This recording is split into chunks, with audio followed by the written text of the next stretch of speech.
എങ്ങനെ തോറ്റു എന്ന ചോദ്യത്തിന് ഉത്തരം തേടുകയാണ് സിപിഎമ്മും ഇടതുമുന്നണിയും.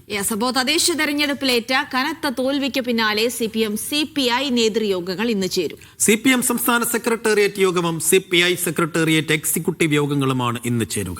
തദ്ദേശ തെരഞ്ഞെടുപ്പിലുണ്ടായ തിരിച്ചടി ഇരു പാർട്ടികളും വിശദമായി ചർച്ച ചെയ്യും.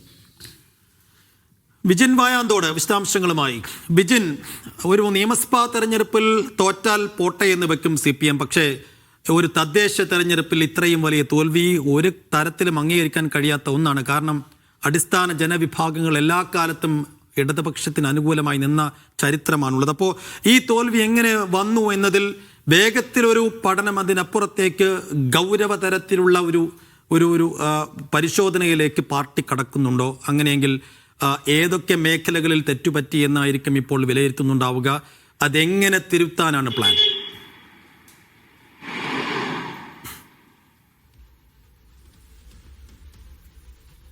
സൈഫുദ്ദീൻ ജിൽസി, അതായത് ഈ നിയമസഭാ തെരഞ്ഞെടുപ്പിന് ഇനിയിപ്പോൾ 3-4 മാസം മാത്രമാണ് ബാക്കിയുള്ളത്. ഒരു മൂന്നാം തുടർഭരണം എന്നുള്ളത് ലക്ഷ്യമിട്ടാണ് LDF നേരത്തെ തന്നെ മുന്നോട്ട് പോവുകയും അതിനുള്ള പദ്ധതികളൊക്കെ പ്രഖ്യാപിക്കുകയും ജനങ്ങളുടെ വിശ്വാസത്തിലെടുക്കാനുള്ള നീക്കമൊക്കെ അതിന്റെ ഭാഗമായൊക്കെ നടക്കുകയും ചെയ്തു. അതിനിടയിലാണ് ഒരു സെമി ഫൈനൽ പോലെ വന്ന തദ്ദേശ തെരഞ്ഞെടുപ്പിൽ വലിയ തരത്തിലുള്ള തിരിച്ചടി. ഒരുപക്ഷെ 2010 ശേഷമുണ്ടായ വലിയ തിരിച്ചടിയാണ് LDFനെ സംബന്ധിച്ചിടത്തോളം ഇത്തവണ നേരിടേണ്ടി വന്നത്. അത് നേരത്തെ സൈഫുദ്ദീൻ സൂചിപ്പിച്ചതുപോലെ ഏറ്റവും പ്രധാനപ്പെട്ടത് അടിത്തട്ടിലുള്ള ആളുകളുടെ വിശ്വാസ്യത നഷ്ടപ്പെടുന്ന സാഹചര്യത്തിലേക്ക് കാര്യങ്ങൾ എത്തി എന്നുള്ളതാണ്. സാധാരണ ഗതിയിൽ തദ്ദേശ തെരഞ്ഞെടുപ്പിൽ എത്ര വലിയ മുന്നേറ്റം UDF ഉണ്ടാക്കിയ ഘട്ടത്തിലും ഈ തദ്ദേശ തെരഞ്ഞെടുപ്പാകുമ്പോൾ ഇടതുപക്ഷത്തിന് അതൊരു മേൽക്കൈ ഉണ്ടാകുന്ന സാഹചര്യം തന്നെയാണ് എല്ലാ കാലത്തും ഉണ്ടായിരുന്നത്. പക്ഷേ അതിലാണ് നിലവിൽ കോട്ടം തട്ടിയിരിക്കുന്നത്. അതുകൊണ്ട് തന്നെ ഇക്കാര്യത്തിലുള്ള വിശദമായ പരിശോധനയിലേക്കാണ് ഈ LDF കടക്കാൻ പോകുന്നത്. സർക്കാരിന്റെ പ്രവർത്തനങ്ങളിൽ ഉൾപ്പെടെ അതിലുള്ള മാറ്റങ്ങൾ എന്തൊക്കെ എന്ന കാര്യത്തിൽ ഉൾപ്പെടെയുള്ള വിശകലനം, വിലയിരുത്തൽ ഒക്കെ നടത്തേണ്ടി വരും. കാരണം സർക്കാർ ഇത്തരത്തിൽ പദ്ധതികൾ, ക്ഷേമ പദ്ധതികൾ ഒക്കെ പ്രഖ്യാപിച്ച് മുന്നോട്ട് പോയിട്ടും പക്ഷേ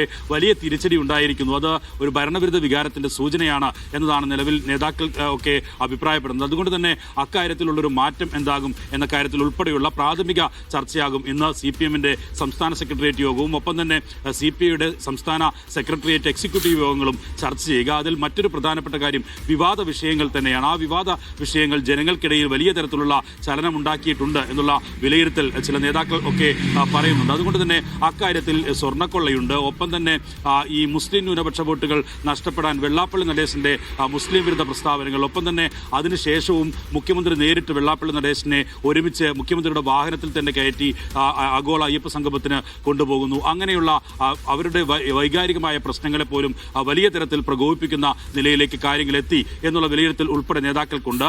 ഈ തെരഞ്ഞെടുപ്പിൽ, കഴിഞ്ഞ പാർലമെന്റ് തെരഞ്ഞെടുപ്പിലെ തിരിച്ചടിക്ക് ശേഷം CPM പ്രത്യേകിച്ച് സ്വീകരിച്ച ഒരു സ്റ്റാറ്റിക്സ് അതൊരു തിരിച്ചടിയായി മാറി എന്നുള്ളതാണ് നിലവിൽ ഇപ്പോൾ നേതാക്കൾ തന്നെ വിലയിരുത്തുന്നത്. അക്കാര്യത്തിൽ ഒക്കെയുള്ള വിശദമായ ചർച്ചയാണ് സെക്രട്ടേറിയറ്റ് യോഗത്തിലും ഒപ്പം തന്നെ CPI എക്സിക്യൂട്ടീവ് സെക്രട്ടേറിയറ്റ് യോഗങ്ങളിലും നടക്കുക. ഇക്കാര്യത്തിൽ CPIക്ക് ഇടതു നിലപാടുകൾ ഉയർത്തിപ്പിടിച്ച് മുന്നോട്ട് പോകേണ്ടതിന്റെ അനിവാര്യതയാണ് നിലവിലെ തദ്ദേശ തെരഞ്ഞെടുപ്പ് ഫലം ഉണ്ടാക്കിയിരിക്കുന്നത് എന്നുള്ള കാര്യം അന്ന് തന്നെ തോൽവി ഏറ്റ അന്ന് തന്നെ ബിനോയ് വിശ്വം വ്യക്തമാക്കിയതാണ്. അങ്ങനെ ഒരു തിരുത്തൽ ഫോർമുല CPI മുന്നോട്ട് വെക്കുമോ എന്ന കാര്യത്തിൽ ഉൾപ്പെടെയുള്ള ആകാംക്ഷയാണ് നിലനിൽക്കുന്നത്. എന്തായാലും വിശദമായ ചർച്ച ഇരു പാർട്ടികളും നടത്തും എന്ന കാര്യത്തിൽ സംശയമില്ല. അവസാന ഘട്ടത്തിൽ രാഹുൽ മാങ്കൂട്ടത്തിനെതിരെ മാത്രം ഉയർത്തിയ ആ വിവാദങ്ങൾ വിലപ്പോയില്ല എന്നുള്ള വിലയിരുത്തലാണ് നിലവിൽ നേതാക്കൾ നടത്തിയിട്ടുള്ളത്. ഒപ്പം തന്നെ സ്വർണ്ണക്കൊള്ളയിൽ പത്മകുമാറിനെതിരെ നടപടി സ്വീകരിക്കേണ്ടതായിരുന്നു.